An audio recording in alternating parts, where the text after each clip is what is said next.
Salut et bienvenue sur 350 fps. Aujourd'hui je vais vous présenter la manette UFC, donc UFC pour Union Fire Company, que j'ai pu trouver dans la boutique Airsoft Opération pour le prix de 75 €. Alors la première chose qui saute tout de suite aux yeux, ceux qui connaissent un petit peu le matériel, c'est une copie exacte de la mallette Nuprol qui est déjà très fortement inspirée des mallettes type Peliquez. Donc l'avantage par rapport aux Peliquez, c'est qu'elles sont déjà beaucoup moins chères, et même par rapport aux Nuprol qui sont vendues aux alentours des 110-130 €, elle est encore moins chère. Au niveau des dimensions, et là il faudra faire attention parce que toutes les informations que j'ai pu trouver sur internet, notamment au niveau des dimensions, aucune n'était correcte.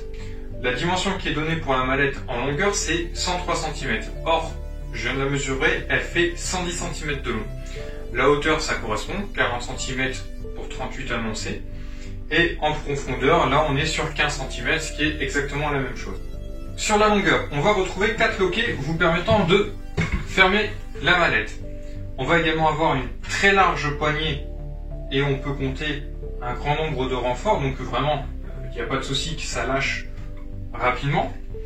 On va également avoir 2 emplacements pour venir verrouiller la mallette à l'aide de cadenas. Donc si jamais vous devez sécuriser une réplique parce qu'il y a des enfants chez vous, il n'y a pas de souci, vous mettez un cadenas, ils vont pas pouvoir y avoir accès.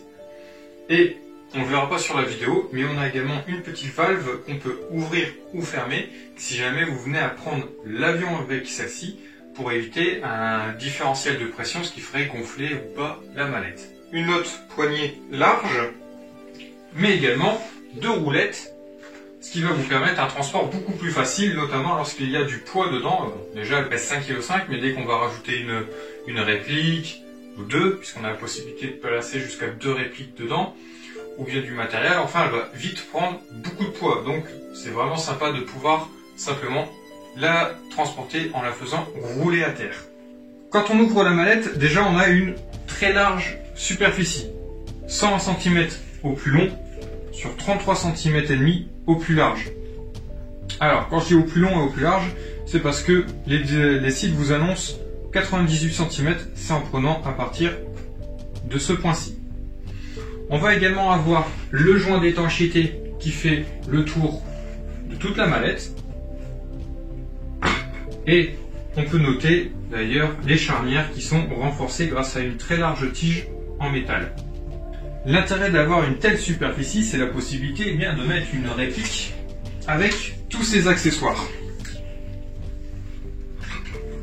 En l'occurrence, mon M4, je laisse le micro T1 avec le support haut, le PEC, la lampe, tout ça. Petit inconvénient du fait de la présence de la lampe, elle est beaucoup plus large, ce qui va me poser un problème en refermant la mallette, puisque j'aurai un jour et donc une mauvaise étanchéité sur les ports.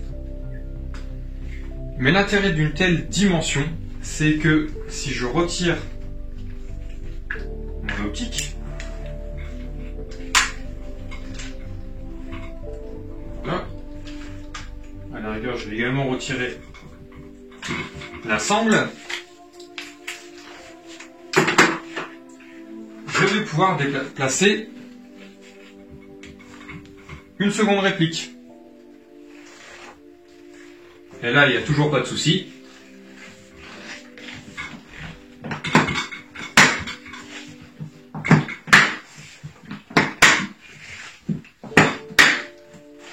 Ça ferme. Je l'ai dit en début de la vidéo, cette mallette est la réplique exacte aux dimensions même de la mallette Nuprol. Ce qui a un avantage non négligeable, c'est que les mousses des mallettes Nuprol sont totalement compatibles avec celle-ci. Ce qui vous permet de remplacer la mousse type boîte à œufs par une mousse prédécoupable Nuprol pour lui donner une gueule beaucoup plus sympathique. En l'occurrence, j'ai découpé cette mousse pour pouvoir venir passer mes 2 répliques. Et pour finir, qu'est-ce que je pensais de cette mallette? Alors, point négatif, j'aime pas la mousse. La mousse type boîte à œufs, c'est dégueulasse, mais vous l'avez vu, ça se remplace. Au niveau des points positifs, premier point, le prix, 75 €, c'est super abordable. On va également avoir un joint d'étanchéité qui fait le tour de toute la mallette. Alors, par contre, attention, il n'y a aucune norme qui est donnée sur aucun des sites que j'ai pu faire pour me renseigner. Donc, il semblerait que ce soit juste pour ce qu'on appelle une immersion rapide. En gros, si elle tombe dans l'eau, vous la ramassez, il n'y aurait pas trop de problème. Mais je ne vais pas non plus m'amuser à prendre le risque, d'autant que c'est mes répliques qui sont dedans. On va avoir une mallette que je vais considérer comme durable. En effet, on a des renforts partout. Les poignées, par exemple, elles ne tiennent pas par un pauvre bout de plastique, mais par 3 ou 4 au minimum. On a des très larges charnières avec un renfort métallique important, donc il fait plus d'1 millimètre, il fait bientôt 2 mm d'épaisseur, donc ça vous laisse présager une très bonne durée de vie du produit. Et donc cette vidéo se finit. Alors, j'espère que cette review vous a plu. En tout cas, moi, ça me plaît toujours de faire des vidéos, même si j'ai plus le temps. Vous l'avez vu, je me suis un petit peu amusé au montage. Je vous ai proposé des choses que j'avais pas encore fait auparavant et j'espère que ça vous a plu. Donc surtout, n'hésitez pas à me le dire dans les commentaires. Encore une fois, même si je suis plus la personne la plus productive de YouTube, eh bien, je vais vous inviter à vous abonner à ma chaîne. Moi, je vais vous laisser là. J'en profite quand même pour vous teaser ma prochaine vidéo qui sera une vidéo un petit peu comme j'ai fait pour les Glock.